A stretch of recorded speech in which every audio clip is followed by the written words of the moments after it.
In the serene paradise of the Canary Islands, a single day in the 70s forever altered aviation history.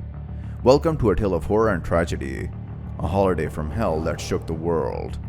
In this video, you will find out about the haunting events that unfolded on that fateful day, resulting in the biggest crash ever witnessed. Prepare yourself for the shocking story of Tenerife in shock, as two Boeing 747s collided amidst the thick fog. Get ready to dive into the depths of this aviation disaster that sparked revolutionary changes in air travel safety. Hold on tight as we take you back to that chilling moment in history. A holiday from hell.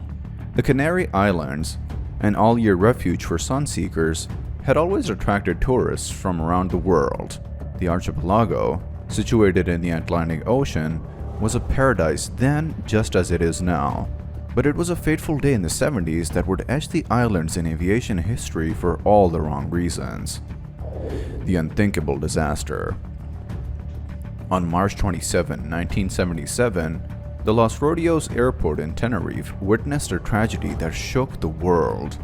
Two Boeing 747 airliners, one belonging to the Dutch KLM company and the other to Pan Am of the United States, collided on the runway. Astonishingly, this devastating crash occurred while the planes were on the ground, unraveling the mystery. As the dust settled, the world grappled with the enormity of the disaster. How could two planes collide on a runway without anyone being aware of the imminent danger? It was a question that puzzled everyone. To understand what had happened, investigators had to dig deep into the chain of events leading up to that fateful day. The Canary Islands troubles. Although the Canary Islands belonged to the Spanish Kingdom, they faced challenges in the late 1960s. A pro-independence armed movement, known as MIAC, fought for the autonomy of the archipelago.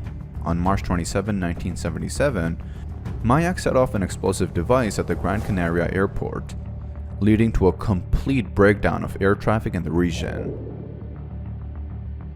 Diverted to Los Rodeos. With Gran Canaria's airport closed, numerous diverted airliners, including KLM Flight 4805 from Amsterdam and Pan Am Flight 1736 from Los Angeles, landed at the smaller Los Rodeos airport on Tenerife. The airport's limited capacity forced planes to park on the taxiway, and the runway became the only option for both taxiing and takeoff. Fog and frantic moments. The tense atmosphere at the airport heightened as fog descended, making the situation even more challenging. Pan Am's captain, Victor Grubbs, had been stuck at Los Rodeos for 13 hours with his passengers. As soon as he heard that Gran Canaria airport had reopened, he prepared his plane for takeoff, unaware of the imminent danger, miscommunication, and tragic consequences. Captain Jacob Veldhuizen van Zanten of KLM Flight 4805 received what he thought was a takeoff clearance, and without realizing that Pan Am was still on the runway, he started to take off. Captain Grubbs, seeing the KLM plane rushing towards them, tried to veer left to avoid a collision but couldn't escape in time.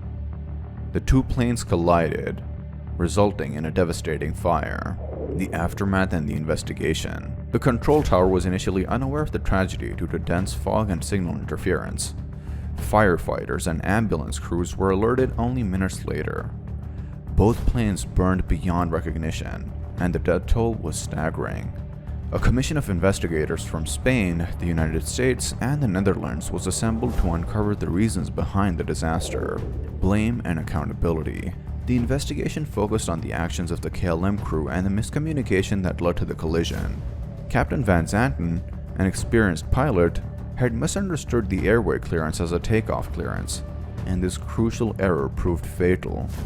The investigators held KLM accountable for the disaster, and compensation was paid to the victims' families. Lessons learned and lasting impact. The Tenerife airport disaster shook the aviation industry to its core, leading to significant changes in safety protocols. The investigation highlighted the importance of clear and concise communication, leading to the development of standardized phraseology and procedures. It also emphasized the significance of crew resource management and the importance of questioning authority. The tragedy served as a catalyst for improvements in air traffic control systems, runway design, and pilot training. Today, the lessons learned from Tenerife continue to shape aviation practices, ensuring that a devastating collision is never repeated. The Tenerife airport disaster was a tragic event that had a profound impact on aviation safety. It serves as a reminder of the critical importance of clear communication, crew resource management, and questioning authority. Let us remain vigilant in implementing and adhering to improved protocols to ensure the safety of air travel worldwide.